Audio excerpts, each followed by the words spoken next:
नमस्कार दोस्तों, आप सब कैसे हैं? आई होप आप लोग अच्छे होंगे। आज हम लोग देखेंगे बिहार कॉमर्स स्टेट एग्जाम 2023 से कुछ महत्वपूर्ण क्वेश्चन, वन लाइनर क्वेश्चन। दोहरा लेखा प्रणाली से आज से है एक व्यवहार के दो पक्षों की प्रविष्टि करना। नेक्स्ट, दोहरा लेखा प्रणाली के जन्म जाता है लूकस पेसियोली। नेक्स्ट, दोहरा लेखा प्रणाली के जन्म लूकस पेसियोली निवासी थे इटली के। नेक्स्ट क्वेश्चन, व्यापारिक छूट दी जाती है अंकित मूल्य पर। नेक्स्ट, जब बाजार में कोई लेन देन होता है तो वह प्रारंभ में जिस पुस्तक में अभिलेखित किया जाता है उसे कहते हैं रोजनामचा जनरल। चालू संपत्ति नहीं है प्रारंभिक व्यय। नेक्स्ट, प्रारंभिक लेखों की वह कौन सी पुस्तक है जिसमें समस्त लेन देन तिथिवार लेखे किए जाते हैं? जर्नल है। नेक्स्ट, जर्नल का तीसरा खाना प्रदर्शित करता है खाता पृष्ठ संख्या को। नेक्स्ट, खातों के प्रकार है तीन प्रकार के हैं। वास्तविक खाते किससे संबंधित होते हैं? संपत्ति दायित्व से। नेक्स्ट, पूर्वदत्त व्यय खाता है व्यक्तिगत खाता। नेक्स्ट, आहरण खाता है व्यक्तिगत खाता है। नेक्स्ट, रोकड़ खाता है वास्तविक खाता है। नेक्स्ट, नाममात्र का खाता है वेतन खाता है। नेक्स्ट, किस संपत्ति को चालू संपत्तियों में शामिल नहीं किया जाता है? ख्याति को शामिल नहीं किया जाता है। नेक्स्ट, क्रय खाता है वास्तविक खाता है। नेक्स्ट, मशीन खरीदने पर डेबिट होना चाहिए मशीनरी खाता में। नेक्स्ट, एक संयंत्र की स्थापना पर व्यय डेबिट किया जाना चाहिए संयंत्र खाते में। नेक्स्ट, व्यक्तिगत खाते किससे संबंधित हैं? देनदार व लेनदार से। नेक्स्ट, पूंजी खाता है व्यक्तिगत खाता है। नेक्स्ट, अस्थायी संपत्ति है भवन। नेक्स्ट, व्यवसायिक दुकान से स्वामी द्वारा लिए गए माल के लिए नाम होता है आहरण खाता। नेक्स्ट, रोजनामचा में कितने खाने होते हैं? 5 खाने होते हैं। नेक्स्ट, रोजनामचा लेखा उनके लिए नहीं किया जाता व्यापारिक भट्टा के लिए। नेक्स्ट, रोजनामचा में बही पृष्ठ संख्या स्तंभ का प्रयोग संबंधित खातों की खाता बही में पृष्ठ संख्या जानने के लिए होता है। नेक्स्ट, किसी सेवा के आधार बिक्री की रोजनामचा प्रविष्टि में सम्मिलित होना चाहिए देनदार खाते का नाम और फीस आय खाते का जमा। नेक्स्ट, जब रोजनामचे में प्रविष्टि की जाती है जिस खाते को नाम करना हो उसको पहले लिखा जाता है। नेक्स्ट, यदि सौदे का विश्लेषण और अभिलेखन उचित प्रकार हुआ हो तो कुल नाम की गई राशि कुल जमा राशि के बराबर होगी। रोजनामचा एक पुस्तक है प्रारंभिक अभिलेखों की। नेक्स्ट, रोजनामचा में लेन देन का लेखा करने की प्रक्रिया को कहते हैं रोजनामचा करण। नेक्स्ट, लेन देनों की संक्षिप्त व्याख्या को कहते हैं स्पष्टीकरण। नेक्स्ट, एक से अधिक नाम और जमा करने की प्रविष्टि को कहते हैं मिश्रित लेखन। कल्पिता को किया गया नगद विक्रय डेबिट किया जाएगा रोकड़ खाता में। जावेद को उधार बिक्री जावेद के नाम विक्रय खाता जमा किया जाएगा। दान के लिए दिया गया माल किस खाते के अंतर्गत आएगा? क्रय खाता। सामान्यतः पूंजी पर ब्याज को मानना चाहिए लाभ का विनियोजन। चोरी आग आदि से होने वाली हानि किस खाते के अंतर्गत आएगी? नाम मात्र के खाते से आएगी। एक कर्मचारी ने माल चुराया तो चोरी खाता नाम। अदद व्यय की प्रकृति होती है प्रतिनिधि व्यक्तिगत खाता की। मजदूरों को मजदूरी दी मजदूरी खाता नाम नकद खाता जमा। मकान मालिक को अग्रिम किराया भुगतान किया रोकड़ खाता जमा में। मशीन लगाने के लिए नगद मजदूरी दी मशीन खाता नाम का। रोजनामचा एक पुस्तक है प्रारंभिक अभिलेखों की। रोजनामचा में लेन देन का लेखा करने की प्रक्रिया को कहते हैं रोजनामचा करण। लेन देनों की संक्षिप्त व्याख्या को कहते हैं स्पष्टीकरण।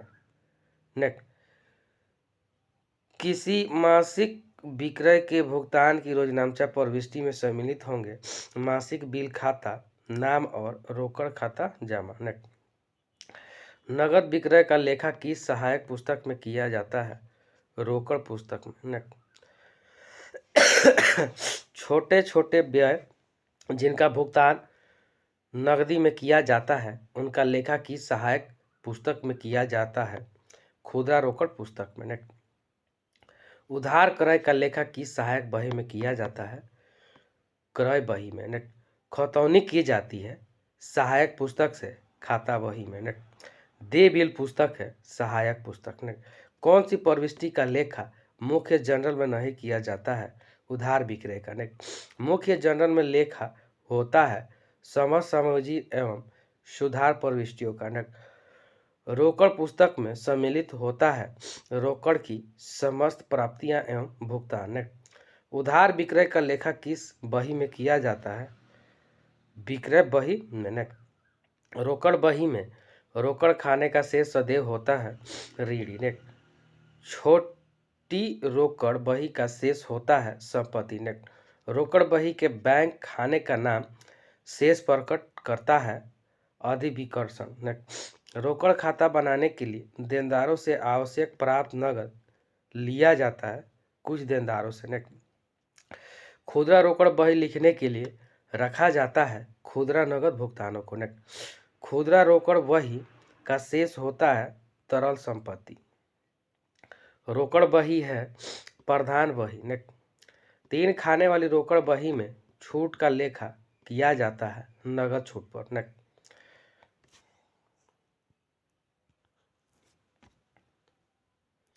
छोटे भुगतानों को दिखाए जाने वाली बही को कहते हैं लघु रोकड़ बही। नेक्स्ट, रोकड़ बही का नाम शेष बताता है बैंक अधिविकर्ष। नेक्स्ट, द्विस्तरीय रोकड़ पुस्तक में अभिलिखित होता है नगद और बैंकिंग लेन देन। नेक्स्ट, रोकड़ में खरीदे हुए माल को अभिलिखित किया जाएगा रोकड़ बही में। नेक्स्ट, रोकड़ बही में कौन से लेन देन नहीं की लिखे जाते हैं? उधार प्रकृति के। नेक्स्ट, यदि किसी लेन देन के नाम और जमा का पक्ष अभिलेखन रोकड़ बही में किया जाता है तो यह एक है उभय पक्ष प्रविष्टि। नेक्स्ट, खुदरा रोकड़ बही में प्रणाली अपनाई जाती है अग्रदाय प्रणाली। नेक्स्ट, त्रिस्तंभीय रोकड़ बही में उभय पक्ष प्रविष्टि कब जन्म लेती है? बैंक से रोकड़ को निकालना। नेक्स्ट, रोकड़ खाता है वास्तविक खाता। नेक्स्ट, पेशगी प्रणाली का संबंध है खुदरा रोकड़ बही से। नेक्स्ट, वेतन की रोजनामचा प्रविष्टि में सम्मिलित होंगे वेतन खाता नाम और रोकड़ खाता जमा। नेक्स्ट, एक खाते के कितने पक्ष होते हैं? 2 होते हैं। नेक्स्ट, मशीन की नकद खरीद पर निम्न में से कौन से खाते की नाम करना चाहिए? मशीन खाता का। नेक्स्ट, स्वामी द्वारा आहरित रोकड़ को जमा किया जाना चाहिए रोकड़ खाता में। नेक्स्ट, किसी फर्म के लेन देनों को रोजनामचा अभिलिखित करता है क्रमानुसार तरीके से। नेक्स्ट, नाम इंगित करता है संपत्ति खाते में वृद्धि, दायित्व खाते में कमी, पूंजी खाते में कमी। नेक्स्ट, यदि एक ही प्रकृति में 2 या 2 से अधिक लेन देनों की एक साथ रोजनामचाकृत किया जाता है तो इसे कहा जाता है संयुक्त रोजनामचा प्रविष्टि। नेक्स्ट, व्यापार के स्वामी के द्वारा 1000 रुपया का मूल्य का माल व्यक्ति के लिए ले लिया गया, उसे जमा किया जाना चाहिए क्रय खाता में। विक्रय वापसी बही लेखा करती है बिके हुए माल की वापसी का। नेक्स्ट, क्रय बही भाग है रोजनामचा का। नेक्स्ट, क्रय बही में लिखा जाता है माल का उधार क्रय। नेक्स्ट, क्रय खाता भाग है खाता बही का। नेक्स्ट, क्रय बही के कुल योग की खतौनी की जाती है क्रय खाता के नाम में। नेक्स्ट, विक्रय बही में लिखा जाता है माल का सभी उधार विक्रय। नेक्स्ट, विक्रय बही के कुल योग की खतौनी की जाती है विक्रय खाता के जमा में। नेक्स्ट, मुख्य रोजनामचा में लेखा होता है सभी लेन देनों का जिनका लेखा होता है नेक्स्ट। यथार्थ रोजनामचा में लिखा जाता है अन्य सभी लेन देन को नेक्स्ट। क्रय वापसी बही हिस्सा है क्रय बही का नेक्स्ट। इन लेन देनों के कुल योग क्रय पुस्तक में प्रविष्ट किए जाएंगे नगद और उधार खरीद में नेक्स्ट। विक्रय वापसी रोजनामचे का अवधि योग प्रविष्ट किया जाता है विक्रय वापसी खाता में नेक्स्ट। क्रय वापसी रोजनामचे का आवधिक योग प्रविष्टि किया जाता है क्रय वापसी खाता में नेक्स्ट। खातों को संतुलित करने का अर्थ है नाम व जमा पक्ष के योग के अंतर की गणना करना। उधार पत्र किए गए माल को लिखा जाता है क्रय बही में नेक्स्ट। जब ग्राहक ग्राहक माल वापस करता है तो उसे क्रेडिट नोट भेजा जाता है नेक्स्ट। जब आपूर्तिकर्ता को माल वापस किया जाता है उसे डेबिट नोट भेजा जाता है नेक्स्ट। क्रय वापसी बही का होता है जमा शेष नेक्स्ट। मार्च के लिए बिक्री बही का योग इंगित करता है महीने का कुल उधार बिक्री नेक्स्ट। उधार पर स्वामी संपत्तियों का क्रय अभिलेखित किया जाता है मुख्य रोजनामचा में नेक्स्ट। सहायक बही नहीं है रोकड़ बही नहीं है नेक्स्ट। अस्थायी संपत्तियों के उधार क्रय को लिखा जाता है मुख्य रोजनामचा में नेक्स्ट। व्यापारिक माल की उधार बिक्री को लिखा जाता है विक्रय बही में नेक्स्ट। किस लेन देन को मुख्य रोजनामचा में लिखा जाता है फर्नीचर का उधार क्रय में नेक्स्ट। खाता बही का उद्देश्य है एक स्वभाव वाले समस्त लेन देनों का सामूहिक परिणाम जानना। जब किसी खाते के क्रेडिट पक्ष का योग डेबिट पक्ष के योग से अधिक होता है तो उस खाते के शेष को कहते हैं धनी शेष। नाम मात्र के खाता का ऋणी शेष होता है हानि या व्यय। नाम मात्र के खाते का शेष प्रदर्शित करता है ऋणी शेष व धनी शेष। जनरल के पश्चात तैयार किया जाता है खाता बही। क्रय खाते के शेष को वर्ष के अंत में हस्तांतरित किया जाता है व्यापारिक खाते में। अस्थायी संपत्ति का शेष होता है ऋणी। जिस पुस्तक में सभी खातों के वर्गीकरण का संग्रह किया जाता है उसे कहते हैं खाता बही। विक्रय की राशि निर्धारित करने के लिए निम्न में से कौन सा लेखा देखना चाहिए विक्रय खाता। सहायक बहियों से खाता बही में प्रविष्टियों की जाने वाली प्रक्रिया को कहा जाता है खतौनी। खाता बही क्या है प्रधान बही है। बैंक खाता का नाम शेष इंगित करता है बैंक में रोकड़ शेष। खाता बही की सामान्यता कहा जाता है खातों की मुख्य पुस्तक। खाता का नाम जमा शेष ही खाता का नाम या जमा शेष ही हो सकता है साझेदार का चालू खाता। खाता बही में लेन देन की अभिलेखित किया जाता है क्रमानुसार क्रम में। विविध व्यय खाता का होता है केवल नाम प्रविष्टियाँ। तलपट को बनाने के बाद अलग चरण आर्थिक चिट्ठा होता है। कौन खातों की मुख्य पुस्तक है खाता बही। खाता बही है पुस्तकों का राजा।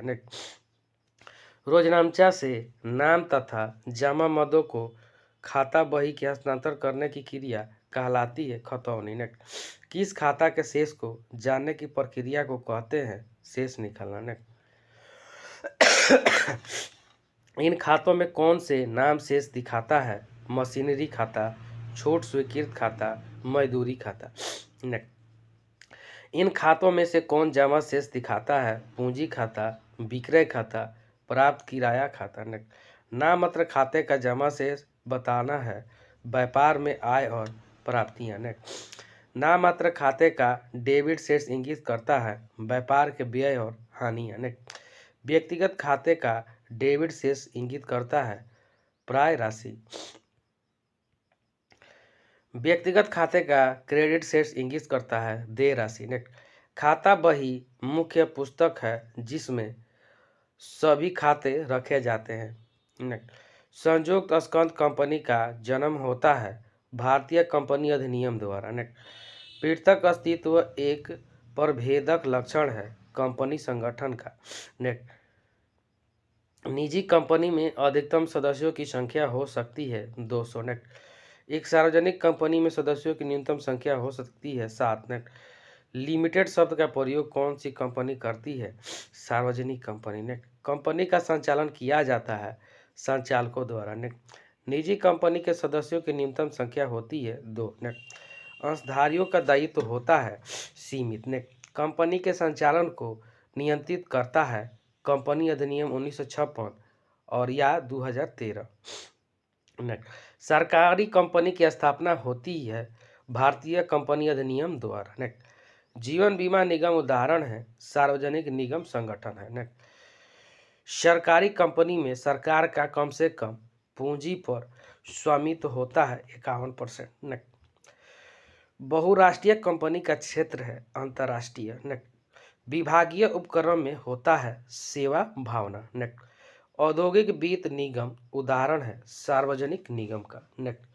कंपनी जिसका व्यवसाय या उत्पादन एक देश से अधिक देशों में होता है बहुराष्ट्रीय कंपनी कहलाता है नेक्स्ट।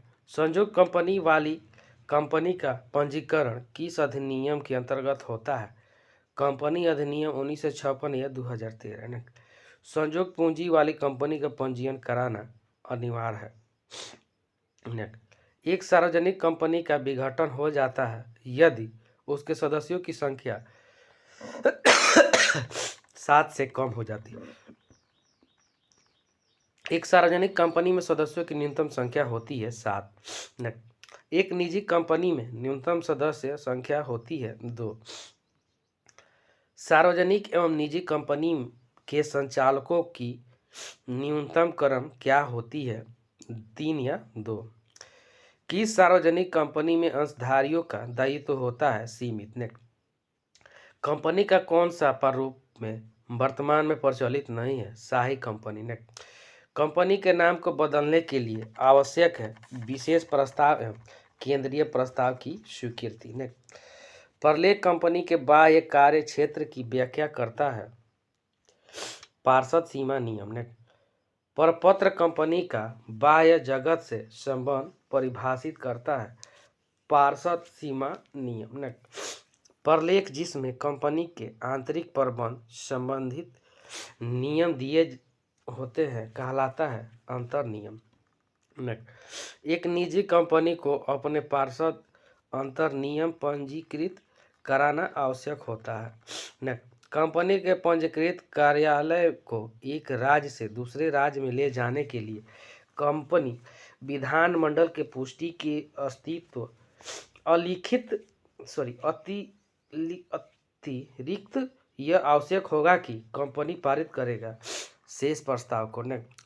रजिस्ट्रार के यहाँ प्रस्तुत कोई भी प्रलेख उन सभी के द्वारा जो कंपनी से व्यवहार करते हैं पढ़ा हुआ एवं समझा हुआ माना जाता है। इसका सिद्धांत है आंतरिक प्रबंध का सिद्धांत।